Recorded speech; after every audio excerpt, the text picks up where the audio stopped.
샬롬 류선생의 구속사 천국열차 유도순 목사님의 신구약 성경 파노라마를 낭독하는 시간입니다. 지금은 에베소서 파노라마 5장 22절에서 6장 9절까지의 단원입니다.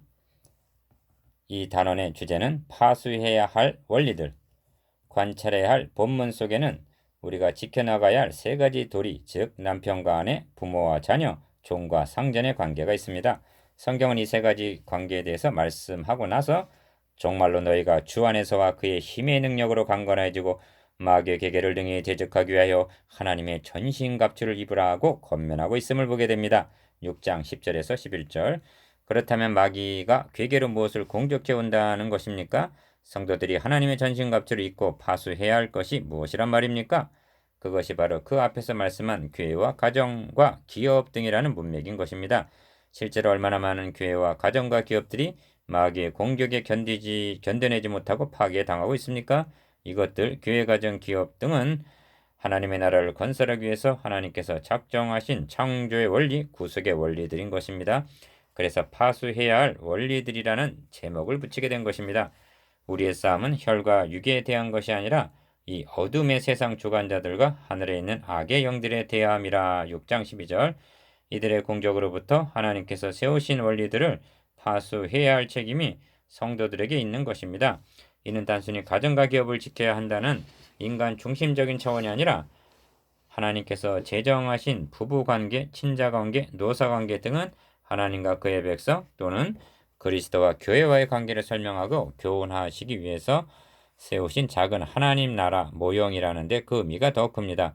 이것들이 모이고 서로 연결하여 지어져 가므로 하나님의 나라는 확장되어 가는 것입니다. 그러므로 5장 22절에서 6장 9절까지의 주제는 파수해야 할 원리들입니다. 도표 30을 보십시오. 주제와 각 단원의 제목을 연결시켜서 대의를 파악해 보겠습니다. 파수해야 할 원리들 중에서 첫째 단원은 아내와 남편입니다. 어찌하여 사도는 부모와 자녀를 먼저 들고 있지 아니할까요? 이것이 창조 원리의 순서이기 때문입니다. 먼저 부부를 작정 주시고 그들에게서 부모와 자녀 관계가 형성되었습니다. 부부관계는 구속의 원리, 즉 그리스도와 교회의 관계를 가장 적절하게 계시해주는 원리였던 것입니다. 파수해야 할 원리들의 둘째 단어는 부모와 자녀입니다. 이는 아버지 하나님과 그의 자녀된 성도와의 관계를 잘 설명해주고 있습니다. 셋째 단어는 종과 상전입니다. 이는 우리의 상전 되시는 주와 그의 종된 제자들의 관계를 잘 보여줍니다. 성경은 심지어 하나님이 창조하신 천체의 해와 달과 별들을 아버지와 어머니 그리고 자녀들을 상징하는 한 가정의 모형으로까지 설명하고 있습니다. 창세기 37장 9절에서 10절. 이렇게 말씀하면 인간이 해야 할 도리들을 등한히 해도 안 된다는 말이 아닙니다. 그러나 너희도 5장 33절라고 하신 대로 성도들은 성경이 교훈하고 있는 도리를 다함으로 하나님이 세우신 이 원리들을 통해서 하나님의 영광을 드러내야만 하는 것입니다. 하늘이 하나님의 영광을 선포하고 궁창이 그 손으로 하신 일을 나타내는도다 하고 시편 19편 2절 말씀하고 있다면 하나님의 형상대로 지음받은 인간은 그리고 재창조함을 받은 그리스도인들은 더욱 그러해야만 하지 않겠습니까? 본문 에베소 5장 22절에서 33절. 남편과 아내들이여 자기 남편에게 복종하기를 주께 하듯 하라. 이는 남편이 아내의 머리됨이 그리스도께서 교회의 머리됨과 같음이니 그가 진히 몸의 구주시니라. 그러나 교회가 그리스도에게 하듯 아내들도 범사에 그 남편에게 복종할지니라. 남편들아 아내 사랑하기를 그리스도께서 교회를 사랑하시고 위하여 자신을 주신같이 하라. 이는 곧 물로 씻어 말씀으로 깨끗하게 하사 거룩하게 하시고 자기 앞에 영광스러운 교회로 세우사 티나 주림 잡힌 것이나 이런 것들이 없이 거룩하고 흠이 없게 하려 하심이니라. 이와 같이 남편들도 자기 아내 사랑하기를 자기 몸과 같이 할지니 자기 아내를 사랑하는 자는 자기를 사랑하는 것이라. 누구든지 언제든지 자기 육체를 미워하지 않고 오직 양육하여 보호하기를 그리스도께서 교회를 보양함과 같이 하나니 우리는 그 몸의 지체이민이라. 이러므로 사람이 부모를 떠나 그 아내와 합하여 그들이 한 육체가 될지니 이 비밀이 크도다. 내가 그리스도와 교회에 대하여 말하노라. 그러나 너희도 각각 자기 아내 사랑하기를 자기같이 하고 아내도 그 남편을 경외하라. 사도 바울은 지금 에베소서 5장 22절에서 33절. 사도 바울은 지금까지 하나님의 교회에 관해서 말씀해 왔습니다. 교회가 어떻게 세워졌는가? 교회가 얼마나 영광스러운 것인가? 교회 하나됨과 교회의 존재 이유는 무엇인가? 그리고 교회 성결을 말씀해 왔습니다. 이제 사도는 가정이라는 실제적이고도 현실적인 관계를 다뤄 나갑니다. 이것은 주목할 만한 일이며 교회가 무엇인가를 인식하는데 매우 중요한 전환입니다. 가정들이 모여서 교회가 되고 모였던 교회는 또다시 가정으로 돌아가기 때문입니다. 가정으로 돌아가면 그때는 가정이 교회인 것입니다. 주님께서는 두세 사람이 내 이름으로 모인 것에는 나도 그들 중에 있느니라고 말씀하셨습니다. 마태복음 18장 20절. 교회는 주일 중심의 교회요, 가정은 매일 중심의 교회입니다. 그러므로 가정에 하나님의 나라가 임하여 있지 못하고 그 가정을 통하여 하나님의 이름이 거룩히 여김을 받으시지 못한다면 그들이 모인 교회가 무슨 의미가 있겠습니까? 하나님은 태초에 한 가정을 세우셨습니다. 그리고 그 가정에 하나님의 나라가 임하여 있었습니다. 사탄은 다름 아닌 그 최초의 가정 곧 세우신 하나님의 나라를 파괴하였습니다. 하나님의 나라가 파괴되었다는 말은 하나님 자신이 어떤 손상을 입으셨다는 말이 절대로 아닙니다. 하나님의 백성된 인간이 손상을 입고 하나님을 섬기던 자가 마귀를 섬기게 되었으며 그들이 살아갈 환경으로 조성된 땅이 저주를 받게 되었다는 뜻입니다. 그러므로 사도는 가정을 창조의 원리와 구속의 원리 입각에서 보고 있는 것입니다. 남편이 아내의 머리가 된다는 말은 창조의 원리입니다. 하와는 아담의 몸의 일부분으로 지음받은 아담의 몸이었으며 아담은 하와의 머리였습니다. 하와는 아담 머리를 제쳐놓고 주장하는 자세를 취하지 말아야만 했습니다. 또한 남편과 아내와의 관계를 그리스도와 교회와의 관계로 보고 있는 것은 구속의 원리입니다. 그래서 교회가 그리스도에게 복종하듯 아내도 남편에게 복종하라고 말씀하고 있는 것입니다. 그리고 창조의 원리와 구속의 원리는 둘이 아니고 하나임을 명심해야만 합니다. 하나님께서 첫 창조하실 때 재창조, 구속의 원리가 그 의중에 벌써 들어 있었습니다. 인간은 그 비밀의 경륜을 측량할 수가 없습니다. 하나님의 구원 계획은 다름 아닌 파괴된 가정을 다시 세우는 역사입니다. 하나님을 아버지로 섬기는 하나님의 가정을 이루시는 것입니다. 또한 예수 그리스도를 신랑으로 교회는 신부인 것입니다. 사도는 이 비밀이 크도다고 말씀합니다. 그러나 너희도 하고 영원히 지속될 하나님의 가정뿐만 아니라 하루 일을 마치고 피곤한 몸을 이끌고 들어가야 할 현실적인 가정의 중요성에 대해서 권면합니다. 저는 성경에 나오는 역대 가정들을 살펴보았습니다. 놀랍게도 대부분의 가정들이 문제를 안고 있었으며 사탄의 공격 목표가 되었음을 발견하기에 이르렀습니다. 그것은 그리스도인이라면 누구나 다 아는 사실입니다. 다만 그 점을 중시하지 않고 있다는 것뿐입니다. 작은 일, 사탄의 공격 목표인 가정. 최초의 가정이 그러하였거니와 노아의 가정은 어떠하였습니까? 홍수 심판 중에서도 한 식구도 낙오됨 없이 다 구원을 얻은 복된 가정이었습니다. 그러나 그 가정에도 문제는 발생합니다. 노아가 그의 자손을 저주하는 일이 벌어지지 않습니까? 믿음의 조상 아브라함의 가정은 어떻습니까? 사라와 하갈의 부와 그 사이에서 괴로움을 당하는 아브라함, 이스마엘과 이삭의 다툼, 끝내는 그들을 내어 쫓아야 하는 비극스러운 일, 다윗의 가정은 더욱 두드러집니다. 자식 압살롬이 반란을 일으켜 아버지 다윗을 죽이려고 쫓아다니는 것을 보게 됩니다. 엘리 선지자에게 비냐스와 홈리의 두 불량 아들이 있음은 다 아는 사실이거니와 사무엘의 아들들도 그 아비의 행위를 따르지 아니하고 이익을 위해서 뇌물을 취하고 판결을 굽게 했다고 사무엘상 8장 3절은 말씀하고 있습니다.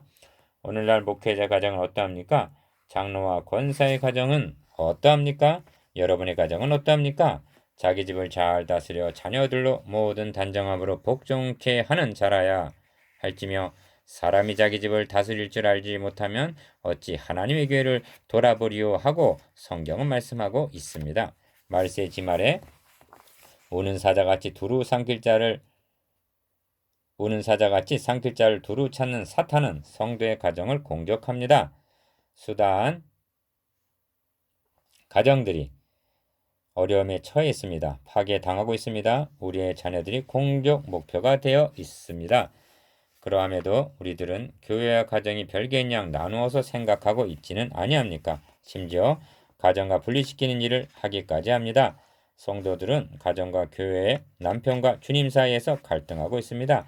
이단에 속한 무리들의 특징 중에 하나입니다. 한국교회가 모이는데 열심히 있는 것은 참으로 감사한 일입니다. 그러해야만 합니다. 그러나 우리는 좀 더 나아가야만 합니다. 공예배가 끝나면 교회를 떠나가는 것이 아니라 교회는 가정 안에도 있어야만 합니다. 우리의 삶 전체가 예배라는 데까지 성숙해져야만 합니다. 은혜 받고 나오는 성도들을 뒤따라가 그 가정들을 살펴본다고 한다면 우리들의 신앙생활이 얼마나 뿌리 내리지 못하고 있는가를 대번에 알게 됩니다.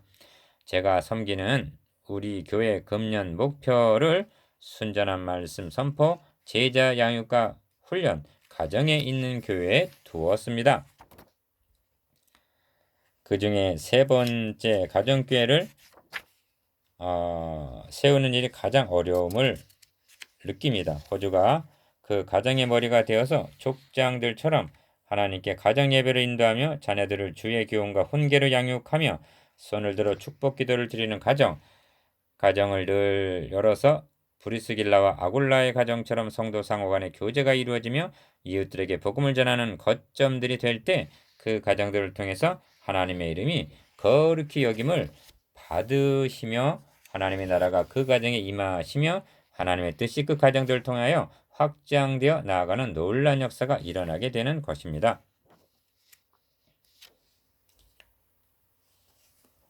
여러분의 가정이 이와 같은 가정이 되시기를 주님의 이름으로 축원합니다. 결혼을 앞둔 청년들은 이런 가정의 탄생을 위하여 기도하십시다. 도표 31을 보십시오. 아내의 미덕은 복종이고 남편의 덕목은 사랑임을 보게 됩니다. 아내는 남편에게 복종하기를 죽게 하듯 하라고 말씀하고 남편은 아내 사랑하기를 그리스도께서 교회를 사랑하시고 자신을 주신같이 하라 하십니다. 결론 부분에서 부부 관계는 그리스도와 교회와의 관계의 모형임을 말씀합니다. 하나님의 창조 원리는 참으로 신비하고도 놀랍습니다. 큰일 아내들이여, 본문으로 직행하기에 앞서 잠시 문맥적으로 살펴보기를 원합니다. 그것은 중요한 일입니다. 어느 말씀을 권면하기에 앞서 원리가 먼저 나옵니다. 그 원리에 입각해서 권면을 합니다. 이것이 성경적인 방법입니다. 사도 바울은 18절에서 성령의 충만을 받으라 하고 했습니다. 성령의 충만을 받으면 제일 먼저 예배의 변화가 일어난다고 말씀하고 있습니다. 성령의 충만함을 받게 될 때 피차 복종하는 삶을 살게 된다는 것입니다. 성령의 충만함이 없이 피차 복종하는 삶을 산다는 것은 불가능하기 때문입니다. 그런 연후에 아내들이여 자기 남편에게 복종하기를 죽게 하듯 하라고 하십니다. 성령의 충만함을 받으면 그리고 주를 경외하는 자에게는 가정의 변화가 일어난다는 것입니다. 다시 말씀드리면 참다운 그리스도의 아내 노릇을 감당하기 위해서는 성령의 충만함이 필요하다는 것입니다. 성령 충만함을 받고 참다운 그리스도의 아내 노릇을 하여라는 문맥입니다. 작은 일, 성령 충만하여 아내의 역할 담당하라. 우리는 성령 충만함이 일상생활하고는 동떨어진 별천지의 것인 양 생각하는 경향이 있습니다. 오늘날 더욱 현저합니다. 그렇지 않습니까? 심령에 성령이 충만하면 그들이 사는 그의 가정에도 성령이 충만해야 마땅합니다. 교회도 성령이 충만해야만 합니다. 그의 삶의 세세한 부분에까지 나타나져야만 하는 것입니다. 사도는 이 원리를 아내들에게만 국한시키고 있지 아니한데 주목하시기 바랍니다. 남편들에게 적용시키고 있습니다. 자녀들에게, 아비들에게, 종들에게, 상전들에게 적용시키고 있음을 봅니다. 성령의 충만함을 받아 이 역할들을 각각 잘 감당하라고 말씀하고 있는 셈입니다. 여기서 우리가 주의를 기울여야 할 것은 적용하는 내용이 각각 다르다는 것입니다. 아내들에게는 복종하라고 말씀합니다. 남편들에게는 사랑하라 하십니다.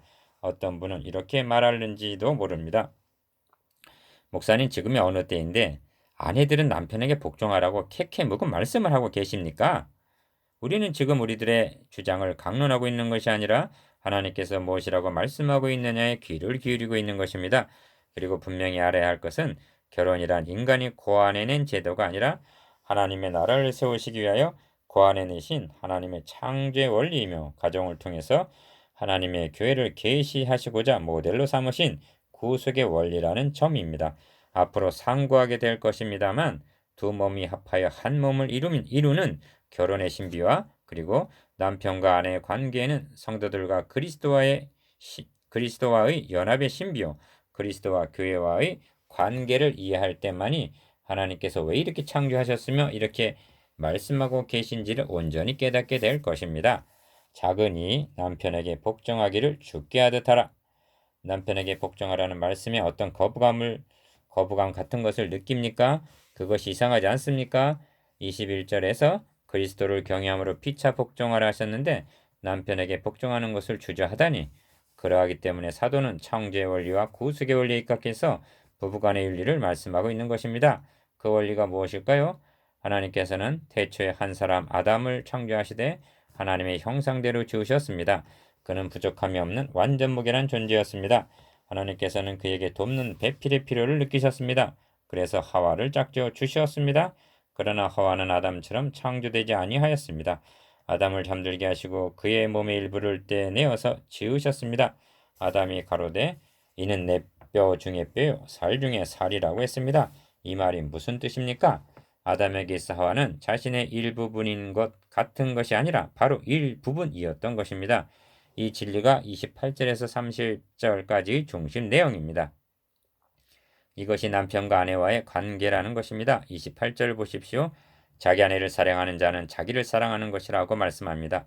누구든지 언제든지 자기 육체를 미워하지 않고 오직 양육하여 보호하지 않느냐? 자기 자신을 미워하는 자가 있느냐? 너의 아내는 바로 너 자신의 일부다. 그에게 하는 것이 곧 너에게 하는 것이라. 사도는 여기서 멈추지 않습니다. 이 원리가 그리스도와 그의 신부인 교회에도 적용이 된다는 것입니다. 좀 더 바르게 말한다면 하나님께서는 그리스도와 교회와의 신비를 설명하시기 위해서 아담으로부터 하와를 그렇게 지으셨다고 말해야 할 것입니다. 하나님은 하와를 다른 방법으로 지으실 수도 있으셨습니다. 첫 창조의 시절을 그렇게 지으셨듯이 재창조에 있어서도 그리스도를 십자가에 깊이 잠들게 하시고 그의 신부인 교회는 태어났던 것입니다. 교회는 그리스도의 생명을 받고 태어났습니다. 그리스도께서는 교회를 위하여 다름 아닌 자신을 주셨습니다. 내 살을 먹고 내 피를 마시어라. 그래야만 너희 속에 생명이 있느니라 하셨습니다. 그에게서 교회는 살 중에 살이요 뼈 중에 뼈인 것입니다. 그러므로 그리스도께서 교회를 사랑하심은 바로 자기 자신을 사랑하심이 되는 것입니다. 그리스도께서 교회를 보양하심은 다름 아닌 자신의 몸을 보양함이 되는 것입니다.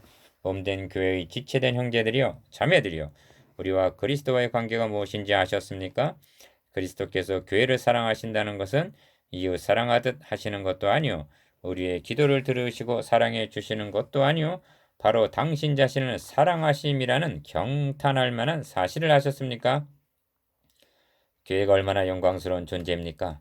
그 교회 일원이 되었다는 것이 얼마나 큰 축복입니까?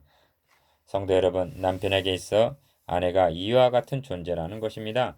아내 사랑하기를 자기 몸같이 할지니 더 나아가 아내를 사랑함이 곧 자기를 사랑하는 것이니라. 아담은 홀로 완전했습니다. 그런데 그를 둘로 나누셨습니다. 왜 그렇게 하셨습니까? 그에게 돕는 배필이 필요했기 때문입니다. 이제 아담은 하와 없이는 완전해질 수가 없는 존재입니다. 그러므로 두 몸이 합하여 한 몸을 이루었습니다. 하나에서 둘이 되고 둘은 다시 하나가 되는 것입니다. 아시겠습니까? 머리의 지시대로 몸이 움직이듯 아내는 남편에게 복종하고 남편은 아내를 자기 자신의 일부분임을 알아 아내 사랑이 곧 자기를 사랑함이라는 데까지 나아갑시다. 주님의 은총이 여러분의 가정에 함께 하시기를 기원합니다. 성경은 한 걸음 더 나아가고 있습니다. 이러므로 사람이 부모를 떠나 그 아내와 합하여 그들이 한 육체가 될지니 이 비밀이 크도다. 내가 그리스도와 교회에 대하여 말하노라. 그러나 너희도 각각 자기 아내 사랑하기를 자기같이 하고 아내도 그 남편을 경외하라. 5장 31절에서 33절 사도 바울은 실로 복음에 도취된 분이요 자신의 말대로 하면 복음에 미친 사람이었습니다. 사도는 지금 분명히 아내들이여 남편들아 하고 아내와 남편에 대해서 권면하고 있는 중입니다만 남편과 아내와의 관계를 그리스도와 교회와의 관계에 입각해서 적용하고 있으며 두 몸이 합하여 한 몸을 이루는 결혼을 말함에 있어서는 그의 영은 날개를 타고 신랑 되시는 그리스도와 신부 되시는 교회와의 연합인 신비의 세계로 마음껏 날고 있는 것입니다. 사도는 분명 벅찬 감격과 흥분에 상기되어 있었을 것입니다. 이 말씀을 상고하는 우리가 그러하거든 성령의 감동하심을 받아 기록하는 사도가 어떠하였겠습니까? 그리스도와 교회의 관계를 알기 전에는 남편과 아내의 관계를 알 수 없다는 것이 진실입니다. 작은 삶, 이 비밀이 크도다. 그러므로 진정한 결혼의 의미를 아는 자는 그리스도인뿐 아니라 해도 독단은 아닌 것입니다.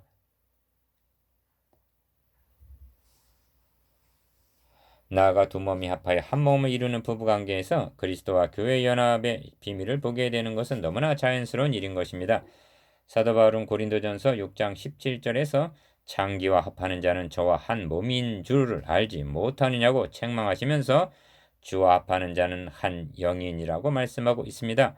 로마서 7장 3절 이하에서는 더욱 사실적으로 말씀하고 있음을 봅니다. 그 여인은 율법이라는 엄한 남편을 섬기고 살았습니다. 그 남편은 어찌나 엄한지 긍휼도 사랑도 용서함도 없이 잘못을 저지를 때마다 가차없는 정죄를 하곤 했습니다. 그 여인은 어느 날 죽음으로 남편의 법에서 자유함을 얻을 수가 있었습니다. 그의 죽음은 그리스도 안에서 죽었고 그리스도가 부활하실 때 그도 함께 살리심을 받았습니다. 다른 이에게 시집가도 음부라 여김을 받지 않게 되었습니다. 그 여인은 사모하던 분, 곧 죽은 자 가운데서 다시 살아나신 그리스도에게 가서 두 몸이 합하여 한 몸을 이루듯 그와 연합하게 되었습니다. 전에는 정죄감과 형벌의 염려에 사로잡혀 있던 그는 이제는 그리스도와의 연합을 통해 자식을 생산하듯 하나님을 위하여 열매를 맺게 되었습니다. 이 비의 말씀이 이 비밀이 크도다. 내가 그리스도와 교회에 대하여 말하노라의 뜻인 것입니다. 그렇다면 그리스도와 연합하여 한 영을 이룬 성도들은 앞으로 어떻게 되는 것일까요? 그렇습니다. 장래 어떻게 될 것은 아직 나타나지 아니한 것입니다. 때문에 우리는 몸의 구속을 기다리고 있는 것입니다. 신랑 되시는 예수 그리스도께서 나타나심이 되면 우리의 낮고 천한 몸도 그의 영광스러운 몸과 같이 변화될 것입니다. 그때 우리는 그리스도와 합하여 한 영을 이루는 비밀의 완성을 보게 될 것입니다. 요한계시록 19장 7절에는 우리가 즐거워하고 크게 기뻐하여 그에게 영광을 돌리세 어린 양의 혼인 계약이 이르렀고 그 아내가 예비하였으니 하고 말씀하고 있습니다. 지금은 약혼한 상태, 지금을 약혼 상태에 비한다면 그때는 영원한 영광이 들어가는 결혼이 이루어지는 것입니다. 그분의 보좌에 함께 앉게 될 것입니다. 세상을 심판하게 될 것입니다. 천사도 판단하게 될 것이요 천사들이 수정될 것입니다. 신랑 되시는 그리스도에게 주어지는 영광은 그와 합하여 한 영을 이룬 신부에게도 그대로 해당이 되는 것입니다. 지금 천사들은 우리 주님을 섬기고 있습니다. 그분과 결혼하게 되는 때 천사들은 우리까지도 섬기게 될 것입니다. 우리들은 하나님의 후사들이요 그리스도와 함께한 후사들인 것입니다. 이 비밀을 다 안다고 할 자가 누구이겠습니까? 우리는 다는 모릅니다. 그러나 비밀인 채 임봉에 두시지만은 않으셨습니다. 사도는 이 영광을 바라보면서 권면하고 있는 것입니다. 아내는 남편에게 복종하고 남편은 아내를 사랑하는 그리스도인의 가정은 그 영광의 날의 모형이라고 말할 수 있습니다. 그 소망을 가진 자의 훈련 도장이기도 한 것입니다. 베드로전서 3장 7절에서는 남편들은 자기 아내를 생명의 은혜를 유업으로 함께 받을 자로 알아 귀히 여기라고 말씀하고 있습니다. 여러분의 가정은 유업을 함께 받을 소망을 가지고 살아가고 있습니까? 그렇다면 복된 가정인 것입니다. 결혼을 앞둔 젊은 형제들은 이러한 가정이 하나 더 탄생하게 해달라고 기도하십시오. 이 진리를 실제 삶에 적용한다는 것은 쉬운 일은 아닙니다. 그러나 이 진리를 아멘으로 받는 사람들은 혹시 흔들리는 때가 있을지라도 마음에 거하는 이 말씀이 성령과 더불어 능히 든든히 지켜주실 것입니다. 이 비밀을 간직한 가정들은 참으로 복받은 가정들입니다. 그러므로 남편에게 복종하지 아니할 때 그를 세우신 하나님께 복종하지 않는 것이 되는 것입니다. 신부인 교회가 신랑인 그리스도께 복종하듯 아내는 남편에게 복종하라고 말씀합니다. 주님을 경외하는 마음으로 말씀을 드립니다만 남편을 믿음 안에서 새롭게 발견하기 전에는 주님을 바르게 알았다고 말하기는 어렵습니다. 물론 남편들도 마찬가지입니다. 아내가 누구인가? 아내를 어떻게 대하여야 하는가를 알려면 교회란 무엇인가? 교회를 어떻게 섬겨야 하는가? 주님께서 교회를 위하여 하신 일은 무엇이며 어떻게 대해주고 계시는가를 아는 자만이 아내를 바로 발견하게 되는 것입니다. 때문에 진정한 결혼의 신비와 그 의미를 아는 자는 그리스도인뿐이라고 해도 과언은 아닙니다. 아내들이여, 그리고 남편을, 그리고 결혼을 앞둔 젊은 자매님들이여, 남편에게 복종하라 하니까 나는 손해를 보는구나, 굴복하라는구나 하고 외골수로 생각하지 마십시오. 성령께서 남편들에게 하시는 말씀을 통해서 여러분들은 하늘 아래 비할 데 없는 사랑을 받으시게 될 것입니다. 아내들이여, 남편에게 복종하기를 주께 하듯 하십시오. 남편에게 복종하는 것이 주님께 하는 것이 된다는 것입니다. 믿는 남편에게뿐 아니라 불신자의 남편에게도 그리하여야 합니다. 사랑해주는 남편뿐만이 아니라 까다로운 남편에게도 그렇게 해야만 합니다. 그것은 쉬운 일은 아닙니다. 그래야 그 영혼을 구원할 것이며 결국 주님이 영광을 받으실 것이기 때문입니다. 그러므로 결혼을 앞둔 자매들은 믿음 안에서만 하십시오. 그리고 짝을 택하는 기준을 세상 기준에 두지 말기를 간곡히 부탁드립니다. 만일 그렇게 한다면 당신은 그 대가를 평생 치르게 될지도 모릅니다. 주님이 짝지어 주시는 상대를 알아볼 수 있는 지혜를 구하십시오. 아담과 하와는 하나님의 주권을 침범했습니다. 그 이전에 하와는 남편의 주권을 침해했음을 잊지 마십시오. 아내들이여, 남편에게 복종하기를 주께 하듯 하십시오.